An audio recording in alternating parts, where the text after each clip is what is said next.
Alguien dijo una vez que el Evangelio no solo es el corazón de la Biblia, sino también el corazón que bombea vitalidad a la iglesia. El Evangelio es el corazón de la Biblia y es el corazón de la iglesia. Si no podemos entender el Evangelio, no podemos entender la Biblia. Y si no podemos entender la Biblia, no puede haber salvación. Y si no hay salvación, tampoco puede haber iglesia. ¿Ven el punto, hermanos? Nadie puede llegar a ser salvo a menos que posea un entendimiento básico del mensaje del Evangelio. Pero ningún creyente podrá seguir creciendo en gracia. Ningún creyente podrá seguir creciendo espiritualmente, ni podrá luchar contra el pecado que todavía mora en él, a menos que continúe aplicándose ese evangelio cada día. Hermano creyente, evangélico, salvo, nacido de nuevo, tú necesitas predicarte el evangelio cada día. Tú necesitas seguir teniendo un entendimiento cada vez más claro de lo que implica el evangelio. Es por eso que el diablo pone todo su empeño, como bien ha dicho alguien, para detener el avance del evangelio. Y si no puede detenerlo, para cambiarlo. Y si no puede cambiarlo, para mezclarlo. Y si no puede mezclarlo, para reinterpretarlo. Y si no puede reinterpretarlo, para diluirlo. Y si no puede diluirlo, para distraernos con otras cosas, de manera que no le pongamos al evangelio mucha atención. El punto es, mis hermanos y amigos que están aquí en esta mañana, el punto es que el diablo hará todo lo que esté en su poder para que el mensaje del evangelio no sea debidamente proclamado. Por lo tanto, miembros de Iglesia Bíblica del Señor Jesucristo, si queremos ver a los pecadores venir a Cristo en arrepentimiento y fe, si queremos promover el crecimiento de esta iglesia, el crecimiento de cada uno de los miembros, de las piedras vivas que componen este edificio espiritual, es necesario, mis hermanos, que nosotros entendamos, amemos, protejamos, proclamemos con pasión y convicción el evangelio de Jesucristo. Pero por supuesto, eso solo será posible si entendemos cada vez mejor en qué consiste el evangelio y cuáles son las implicaciones del evangelio. Y eso es lo que yo quiero hacer en esta mañana a la luz de este pasaje de la carta de Pablo a los romanos. Y mi intención, hermanos, no es tanto exponer este pasaje versículo a versículo, sino más bien responder algunas preguntas en torno al tema de la justificación por la fe. Porque si pusieron atención a la lectura que acabamos de hacer, la justificación por la fe es el corazón de este pasaje. Y es el corazón del evangelio. Si entendemos lo que significa que Dios justifica al impío, si nosotros entendemos la doctrina de la justificación por la fe, entonces y solo entonces entendemos el evangelio.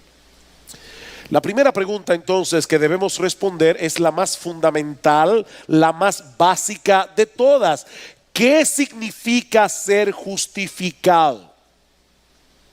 El tema de este mensaje es: Dios justifica al impío. ¿Qué significa ser justificado? Bueno, la palabra justificación que se usa en la Biblia se usaba en aquellos días en un contexto judicial.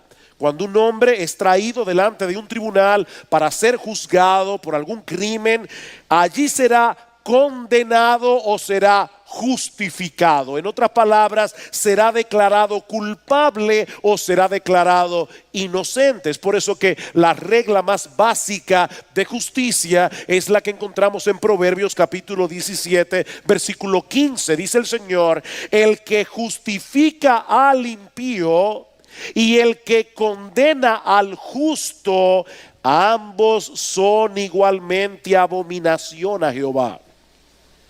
En otras palabras, declarar inocente a una persona que es a todas luces culpable, algo verdad que ocurre muy seguido, por lo menos en los tribunales dominicanos, o declarar culpable a un inocente, ambas son acciones aborrecibles a los ojos de Dios. El culpable debe ser condenado, el inocente debe ser absuelto, debe ser justificado. Mis hermanos, ese es el principio más elemental de la justicia. De manera que ser justificado en el sentido bíblico no es otra cosa que recibir una declaración de inocencia en el tribunal de Dios. Es en ese sentido que se usa la palabra justificación en el Evangelio. Es un acto de Dios por medio del cual pecadores culpables, criminales culpables, somos perdonados, somos aceptados como justos en la presencia de Dios. Por medio de la justificación, la condición legal del pecador cambia radicalmente delante de Dios. Eso es lo que se dice en este pasaje, basándose en Génesis capítulo 15 versículo 6, que Pablo cita en Romanos 4:3. Dice, porque ¿qué dice la escritura? Creyó Abraham a Dios y ¿qué pasó? Le fue contado por justicia. En otras palabras, la fe de Abraham fue el instrumento por medio del cual Dios le imputó justicia. Y más adelante vamos a hablar un poco de esta palabra. Y luego Pablo nos hace ver que esta no fue una experiencia exclusiva de Abraham, sino que esta historia ilustra lo que Dios hace con todo pecador cuando cree en Cristo. Versículo 4. Ahora bien, al que trabaja, el salario no se le cuenta como favor o como gracia, sino como deuda. Cuando tú trabajas y a final de mes te dan tu cheque, eso no es un regalo. La empresa para la que tú trabajas te debe ese cheque, porque tú trabajaste para él. Así que eso no es una gracia, no es un favor, no es un regalo, es una deuda. Mas al que no trabaja, sino cree en aquel que justifica al impío, su fe se le cuenta por justicia. ¿Qué es lo que Pablo está diciendo aquí? Que lo mismo que sucedió con Abraham, hermanos, es lo que sucede con cualquier pecador que deposita su fe en aquel que justifica al impío. Su fe le es contada por justicia. Es así como Dios justifica al pecador, dice Pablo, exactamente como lo hizo con Abraham. Y para que no haya ninguna duda, Pablo continúa diciendo en los versículos 6 al 8, como también David habla de la bendición que viene sobre el hombre, a quien Dios hace que atribuye justicia aparte de las obras. Y dice, bienaventurados aquellos cuyas iniquidades han sido perdonadas, cuyos pecados han sido cubiertos. Bienaventurado el hombre cuyo pecado el Señor no tomará en cuenta. Pablo está citando aquí el Salmo 32. Para probar que este mensaje del Evangelio no es algo novedoso. Todo aquel que ha sido salvado por Dios a través de todas las épocas es porque Dios le ha atribuido, Dios le ha acreditado justicia sin obras. En palabras más sencillas, mis hermanos, cuando somos justificados en el tribunal de Dios, Dios nos atribuye haber vivido una vida justa como si nunca en la vida hubiéramos roto un plato. Como si nosotros hubiéramos guardado la ley perfectamente desde el día en que nacimos. Eso es lo que hace Dios cuando justifica al impío. Un hombre puede haber cometido un crimen y ser encerrado por años en una institución penal. Cuando ese individuo cumpla su condena a los ojos de la sociedad, será un criminal perdonado.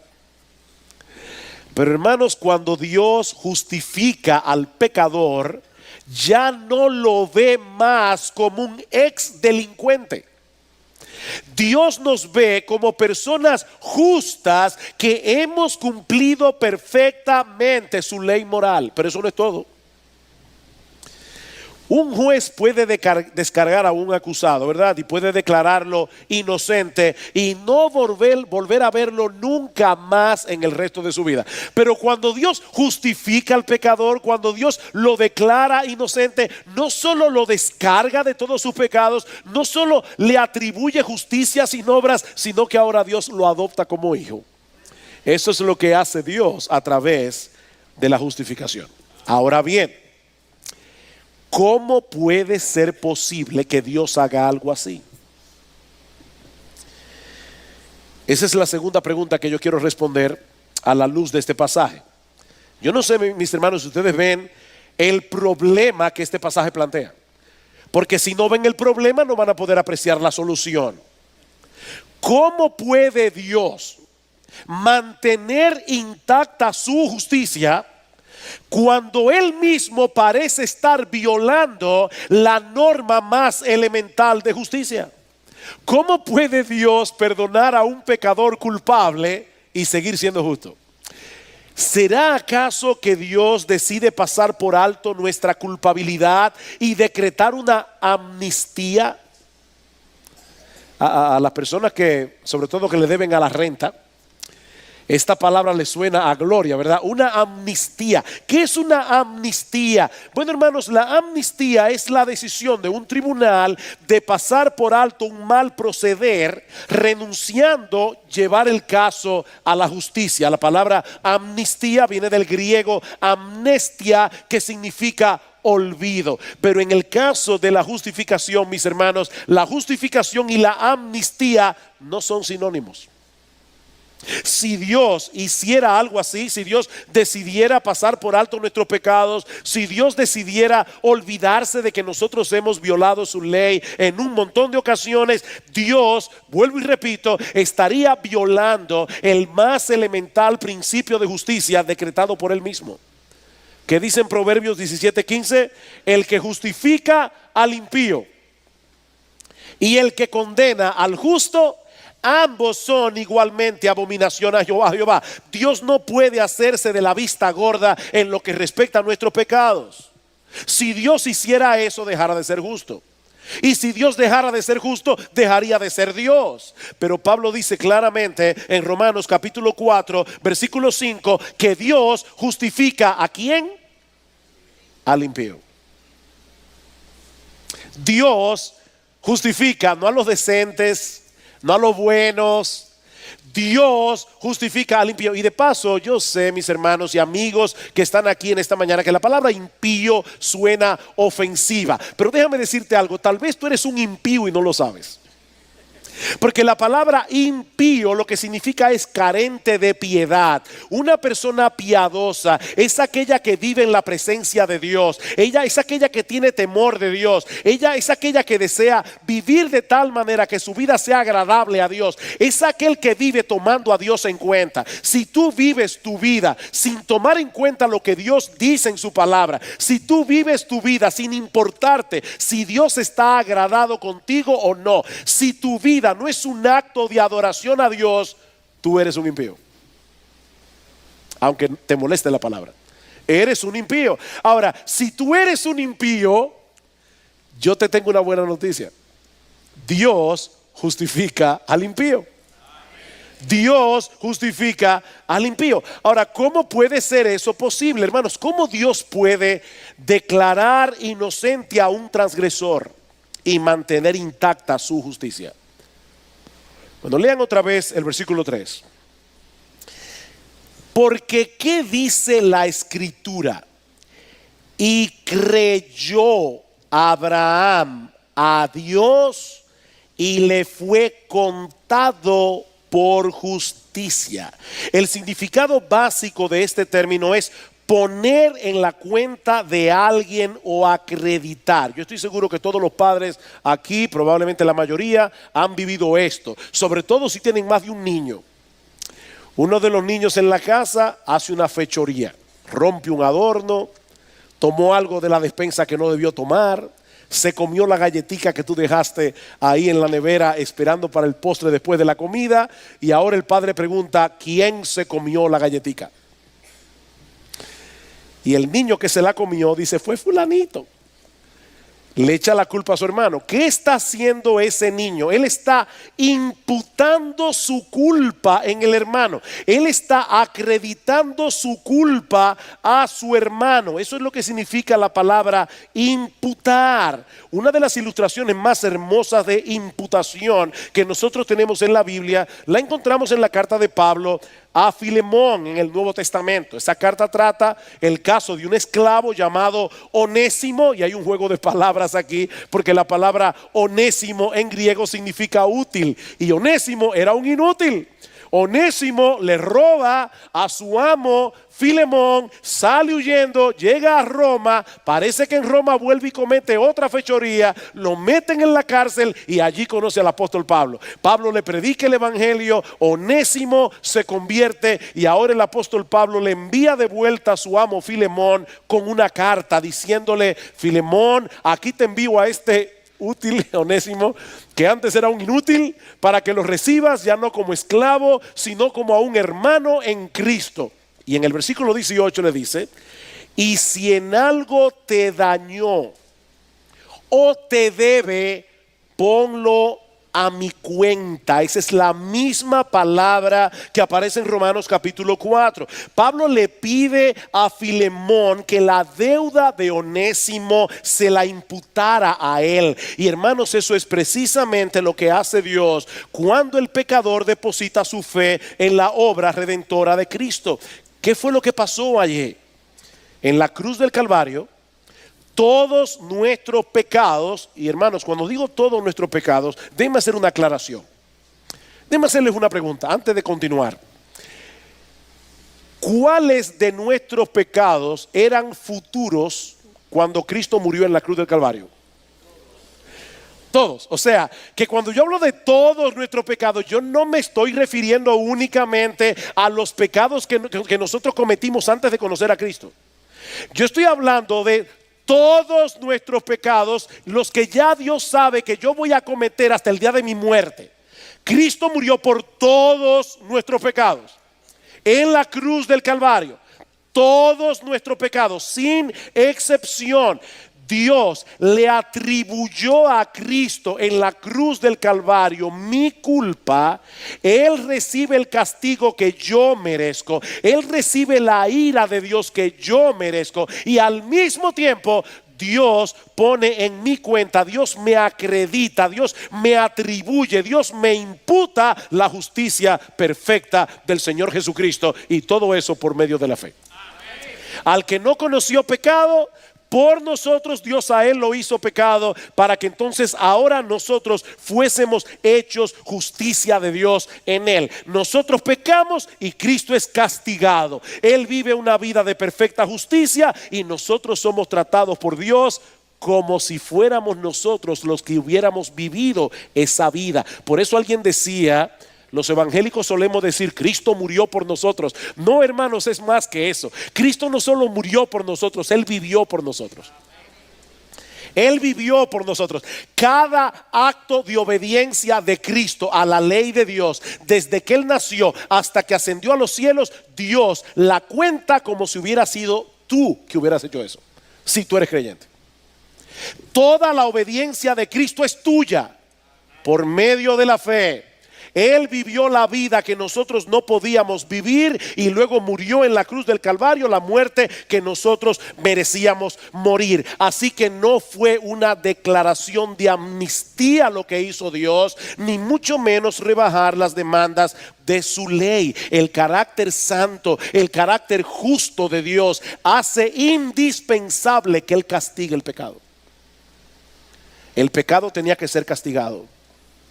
Pero en un acto de amor incomprensible, Dios el Hijo decidió recibir el castigo Él mismo para ofrecer el perdón de todas nuestras transgresiones sin pasar por alto su justicia.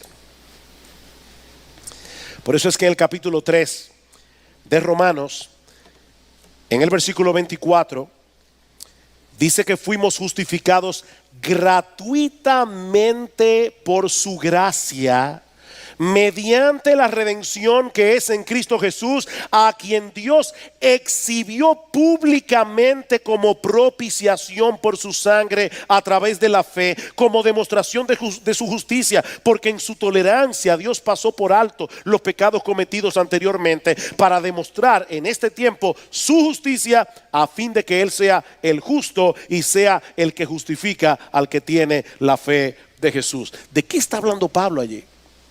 Cuando dice que Dios exhibió a Jesús como propiciación, el propiciatorio era la mesa del altar donde se echaba la sangre de los sacrificios, y allí Dios derramaba su ira. Dios era propiciado. Lo que Pablo está diciendo es que en la cruz del Calvario Cristo nos cubrió con su cuerpo, y toda la ira de Dios que tú y yo merecíamos por nuestros pecados cayó sobre Él. Él es nuestra propiciación. Por eso es que Pablo se pregunta en el versículo 27, ¿dónde pues está la jactancia? ¿Puede alguien llegar al cielo manejando uno de esos camiones que dicen mi propio esfuerzo?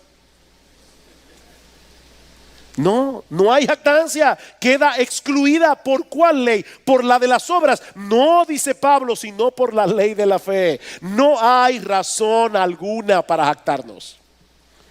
Somos creyentes, somos salvados por la pura misericordia de Dios. Tercera pregunta: ¿y cómo puede el pecador recibir de parte de Dios un beneficio tan extraordinario? Pablo responde: únicamente por medio de la fe. Únicamente por medio de... No hay que ir el güey a pie. No tienes que hincarte en un guayo y orar por horas. No tienes que hacer buenas obras. Únicamente por medio de la fe. Únicamente por confiar en Cristo. Versículo 21 del capítulo 3. Pero ahora, aparte de la ley, la justicia de Dios ha sido manifestada, atestiguada por la ley y por los profetas. Es decir, la justicia de Dios por medio de la fe en Jesucristo para todos los que creen. La justicia de Dios por medio de la fe. Versículo 27 otra vez. ¿Dónde está pues la jactancia? Queda excluida. ¿Por cuál ley? ¿Por la de las obras? No, sino por la ley de la fe. Porque concluimos que el hombre es justificado por fe, aparte de las obras de la ley. Hermanos, Pablo pudo haber dicho: somos justificados por la fe, y quedarse allí. Pero Pablo va más lejos. Pablo dice: somos justificados por la fe, aparte de las obras de la ley, aparte de lo que la ley demanda. Tú no tienes que guardar los 10 mandamientos para salvarte.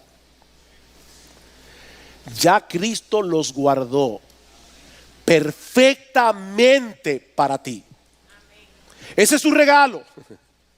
Cristo guarda la ley, y ahora por medio de la fe Dios te trata a ti como si hubieras sido tú el que hubieras guardado la ley.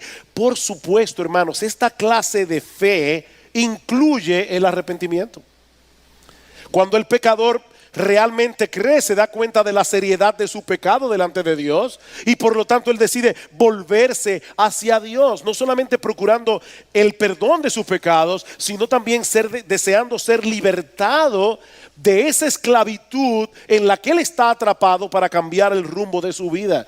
De manera que el arrepentimiento es mucho más que remordimiento. Hay personas que se sienten mal por algunas cosas que han hecho, o por el daño que sus pecados le han causado a ellos mismos o han causado a otros. Pero arrepentirse, hermanos y amigos que están aquí, es ponerse de acuerdo con Dios en lo que respecta a nuestra condición delante de Él.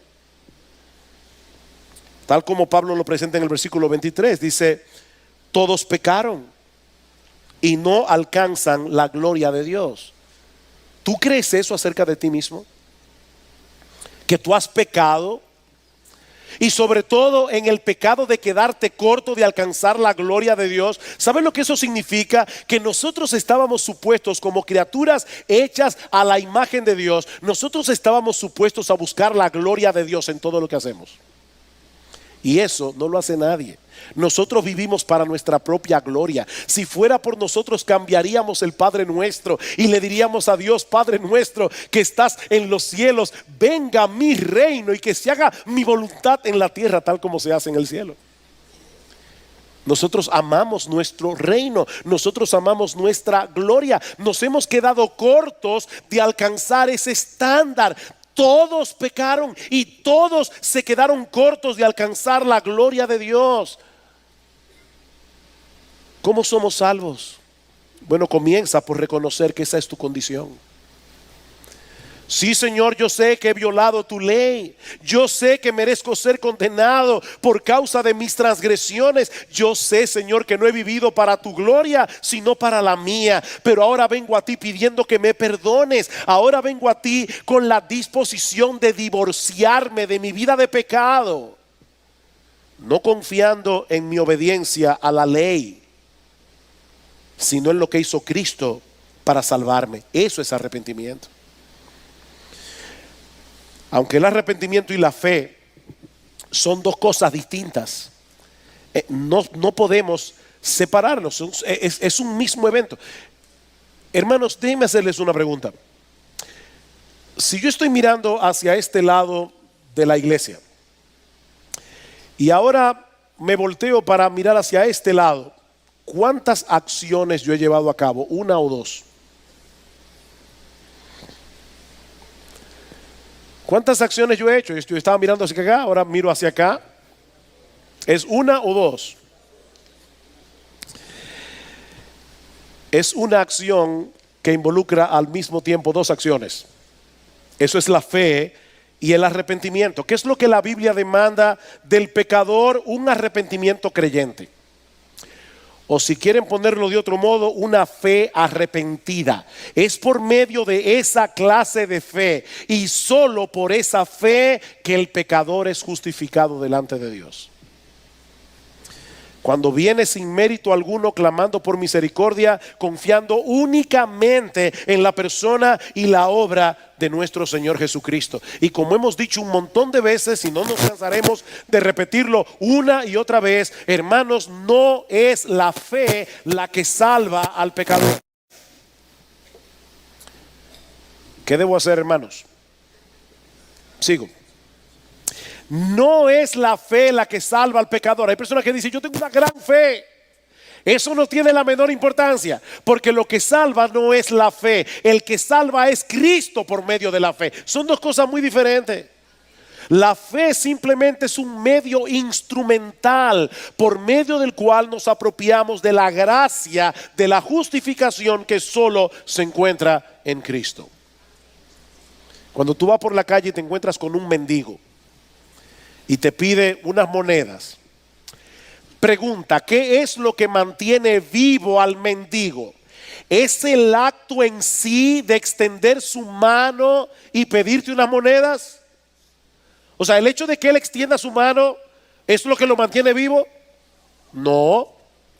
¿Son las monedas los que lo mantienen vivo? No, tampoco. Si se come la moneda va a tener problemas. Es la comida que él compra con esas monedas que a su vez obtiene por pedirla. Eso es la fe. Es Cristo el que salva por medio de la fe. Cuando lleguemos a casa, todos nosotros, ahora al mediodía, seguramente vamos a comer. Y vamos a usar ese conocidísimo utensilio llamado tenedor. ¿El tenedor alimenta? No. De hecho, niños, no traten de alimentarse con el tenedor porque se van a romper los dientes. El tenedor simplemente es un utensilio por medio del cual yo puedo llevarme los alimentos a la boca. Lo que me alimenta es la comida, no el tenedor. Y lo mismo ocurre con la fe. La fe nos salva. El que salva es Cristo por medio de la fe. Y no solo por medio de la fe, sino por medio de la fe sola. Sola. Y hermanos, esta pequeña palabra hace un mundo de diferencia. De hecho, el 31 de octubre vamos a estar celebrando el aniversario de la Reforma Protestante. 499 años, 498. Dentro de 2 años estaremos celebrando el 500 aniversario de la Reforma Protestante. Y todo ese movimiento, toda esa revolución giró en torno a esa única palabra: sola. La fe sola. Ninguno de los dos bandos en la disputa negaban la importancia de la fe como medio de salvación, pero la Iglesia Católica Romana insistía en que aparte de la fe, el pecador necesita los sacramentos, el pecador necesita hacer buenas obras. Los reformadores insistían en que la sola fe es el único instrumento de la justificación. Somos justificados únicamente por medio de la fe. Vean otra vez versículo 3 del capítulo 4, porque ¿qué dice la Escritura? ¿Creyó Abraham a Dios y le fue contado por justicia? Ahora bien, al que trabaja, el salario no se le cuenta como favor, se le cuenta como deuda. Mas al que no trabaja, ¿oíste eso? Al que no trabaja, pero cree en aquel que justifica al impío, su fe se le cuenta por justicia. Queridos hermanos, la Biblia no solo enseña que somos justificados por la fe, sino por medio de la fe sola. Si excluimos esa pequeña palabra, estamos echando por tierra el mensaje del Evangelio. Tiene que ser únicamente por fe para que no sea por obra. Y no puede ser por obra para que sea por gracia. Y tiene que ser por gracia para que Dios se lleve toda la gloria. Es por fe para que no sea por obra. Es por obra para que no sea por gracia. Para que pueda ser por gracia, perdón. Y es por gracia para que solo Dios en Cristo se lleve toda la gloria. Pero aún nos resta otra pregunta más, y la última de la mañana. ¿Cuáles son las implicaciones de abrazar por fe la salvación que Dios ofrece en el Evangelio? ¿Cuáles son las implicaciones de la justificación por la fe? Y son básicamente 4 cosas. En primer lugar, que ahora, mis hermanos, nosotros tenemos un nuevo expediente delante de Dios. Tenemos un nuevo expediente delante de Dios. Yo estoy seguro que a muchos aquí, a menos que hayan vivido muy poco, aunque sean creyentes, hay cosas de su pasado que le avergüenzan y que le atormentan. Hay cosas que nosotros recordamos de nuestro pasado cuando no éramos creyentes, cosas que nos atormentan y que nos avergüenzan. Hermanos, lo que implica esta bendita doctrina de la justificación por la fe es que ahora lo que cuenta es el pasado de Cristo, no el tuyo. El pasado de Cristo cuenta como nuestro pasado. Su obediencia perfecta a la ley de Dios nos fue acreditada por medio de la fe. Eso es increíble. Miren lo que dice Pablo en Romanos capítulo 5, versículo 18. Pablo dice: así pues, tal como por una transgresión, la de Adán, resultó la condenación de todos los hombres, así también por un acto de justicia, el de Cristo, resultó la justificación de vida para todos los hombres. Porque así como por la desobediencia de un hombre los muchos fueron constituidos pecadores, así también por la obediencia de uno, Cristo, los muchos serán constituidos justos. Mi hermano, recuerda eso. Ya tu pasado quedó enterrado. El pasado que cuenta delante de Dios es el de Cristo.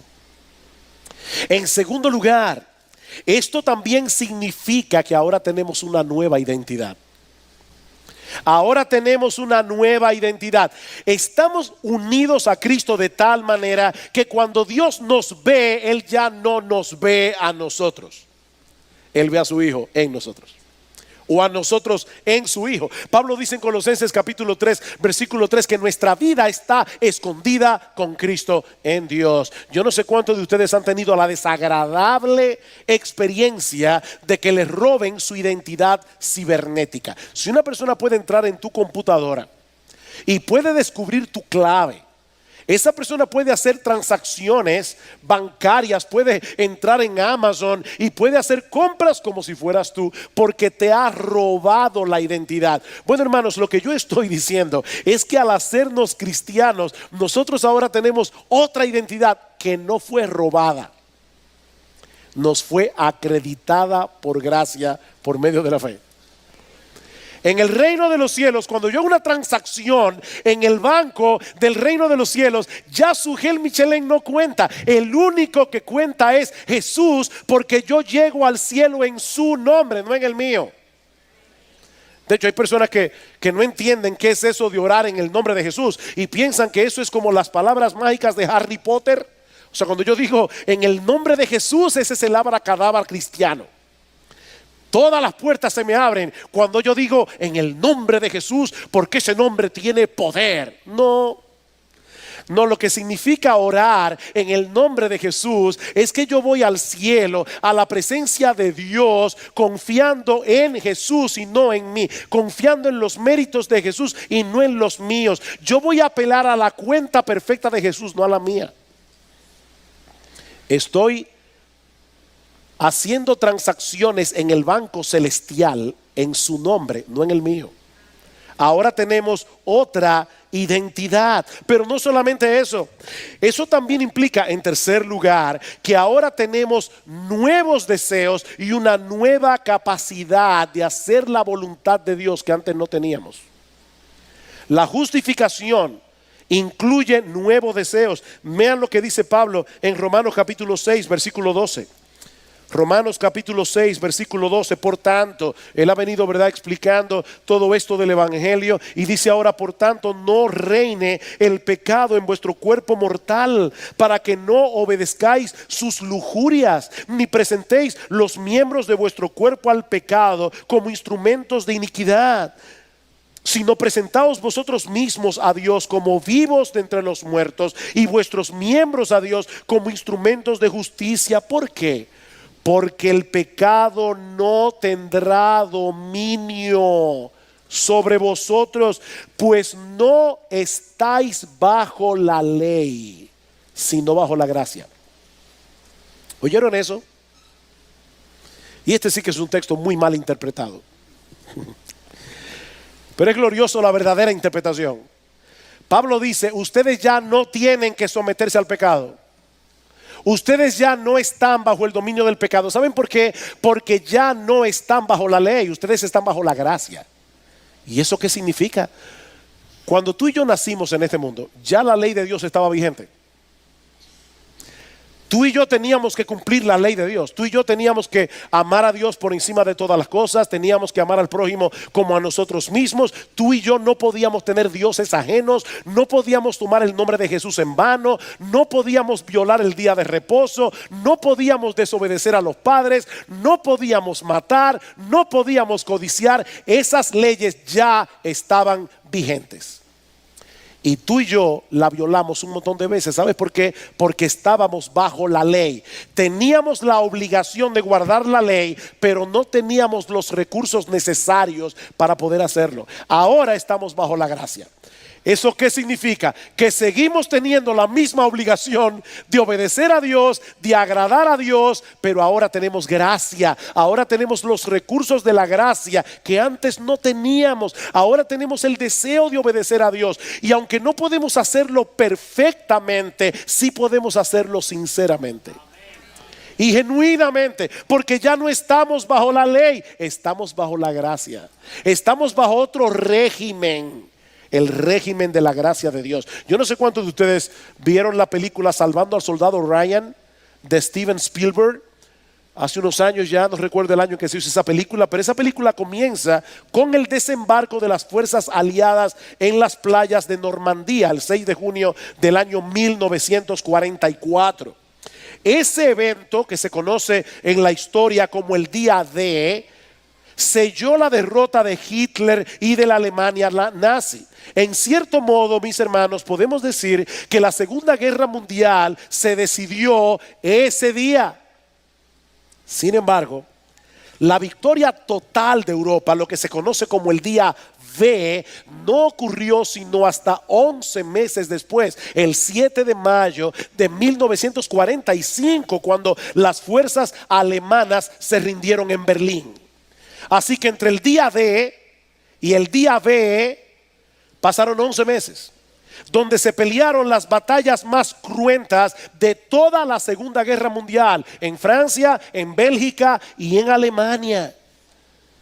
Aunque el enemigo estaba mortalmente herido, todavía continuó haciendo mucho daño. Hermanos, aplicando esa analogía a la vida cristiana, lo que estamos diciendo es que cuando Cristo murió en la cruz del Calvario, ese fue el día de nuestra salvación. Todos nuestros pecados fueron pagados por Él, de tal manera que ya no tenemos deudas pendientes en el tribunal de Dios. Ya fuimos libertados de la tiranía del pecado, pero todavía no hemos llegado al día D. De antemano sabemos cuál será el resultado de la guerra, pero hasta la segunda venida de Cristo, el pueblo de Dios tendrá que pelear muchas batallas contra las fuerzas del enemigo. Pero ahora estamos bajo el régimen de la gracia y tenemos recursos que antes no teníamos para pelear, para obedecer. Y eso nos lleva a nuestra cuarta y última implicación. No solo tenemos un nuevo expediente, no solo tenemos una nueva identidad, un nuevo deseo y una nueva capacidad de hacer la voluntad de Dios. Hermanos, tenemos un nuevo destino. Un nuevo destino. Nosotros estamos unidos al Cristo resucitado y podemos estar completamente seguros que cuando Él regrese en gloria, el cuerpo de la humillación nuestra será transformado para que sea semejante al cuerpo de la gloria suya. Nosotros seremos igualitos a Jesús. Es ese evangelio que ofrece una salvación tan grande, solo por Cristo, solo por gracia y solo por medio de la fe, el que nosotros debemos creer, el que debemos defender, el que debemos amar y debemos proclamar, hermanos, para que impíos sigan siendo justificados y los creyentes sigan siendo edificados. Queridos hermanos, nunca debemos dar por sentado el evangelio. Nunca debemos dar por sentado el evangelio, porque a pesar de que nosotros sabemos todo lo que yo he dicho hoy es fundamental, pero en nuestros corazones todos llevamos un católico romano por dentro. Tenemos que estar constantemente predicándonos el evangelio, porque constantemente cambiamos del modo de la fe al modo de las obras y creemos que vamos a ser bendecidos por Dios por las cosas que hacemos y por las que dejamos de hacer, y tenemos que predicarnos el evangelio una y otra vez, cada día. Somos justificados por gracia, somos bendecidos por gracia, somos aceptados por gracia, únicamente por medio de la fe, únicamente por medio de la fe. Dice Juan Calvino: sin el evangelio todo es inútil y vano. Sin el evangelio no somos cristianos. Sin el evangelio toda riqueza es pobreza, toda sabiduría es locura ante Dios, la fortaleza es debilidad y toda la justicia del hombre condenación. Pero por el conocimiento del evangelio somos hechos hijos de Dios, hermanos de Jesucristo, conciudadanos de los santos, ciudadanos del reino de los cielos, herederos de Dios con Jesucristo, por quien los pobres se hacen ricos, los fuertes se hacen débiles, los simples se hacen sabios, los pecadores son justificados, los desolados son consolados, los inseguros son asegurados y los esclavos son libertados. El evangelio, dice Calvino, es palabra de vida, hermanos. Es palabra de vida. Y si tú estás de visita en medio nuestro esta mañana, déjame hacerte una última pregunta, bien breve. pero bien importante. ¿Qué pasaría con tu alma si tú te mueres ahora mismo?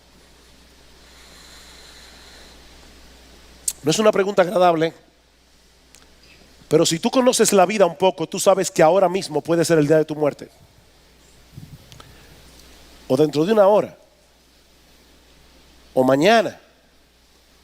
O quién sabe cuándo. Si tú murieras ahora mismo, ¿a dónde iría tu alma? Mira, tú puedes tener muchos planes en tu vida, pero esta es la pregunta más importante que alguna vez te han hecho. Porque tan pronto tú traspases ese límite de la eternidad, no hay vuelta atrás y es para siempre. ¿A dónde iría tu alma si te mueres en este instante? Si tu respuesta es que irías al cielo, te tengo otra pregunta. ¿Por qué estás seguro de eso? ¿Por qué tú crees que si tú murieras hoy tú vas al cielo? ¿Porque vas a una iglesia los domingos? ¿Porque ofrendas fielmente? ¿Porque tratas de no hacer ciertas cosas que otras personas hacen?